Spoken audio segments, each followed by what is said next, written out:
ঐক্য পরিষদের পক্ষ থেকে আমাদের আজকের এই উলামায়ে কেরামদেরকে আমরা আন্তরিক মোবারকবাদ জানাই এবং হযরতদেরকে আমরা বলতে চাই, আপনারা মিম্বরে বসে আপনাদের মন খুলে আলোচনা পেশ করবেন সুদের বিরুদ্ধে, ঘুষের বিরুদ্ধে, অন্যায়ের বিরুদ্ধে।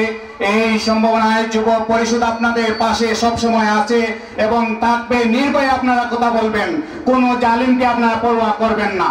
এই পর্যায়ে আপনাদের সামনে সংক্ষিপ্ত আকারে বক্তব্য নিয়ে আসছেন আমাদের বড়িকান্দি নতুন জামে মসজিদের সম্মানিত ইমাম হযরত মাওলানা মনিরউদ্দিন সাহেব।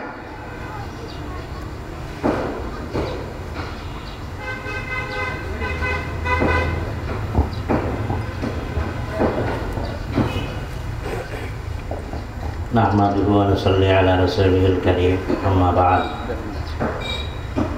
এই পর্যায়ে আমি আর বক্তব্য দীর্ঘায়িত করতে চাই না।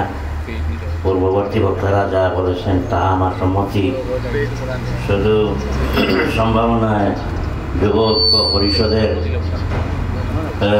সকল সদস্যদের তাদের হায়াত দীর্ঘায়িত আল্লাহ করুক এবং কাজের মধ্যে আল্লাহ তাআলা বরকত দান করুক। একটু আগে যে জাকাত ফান্ডের একটা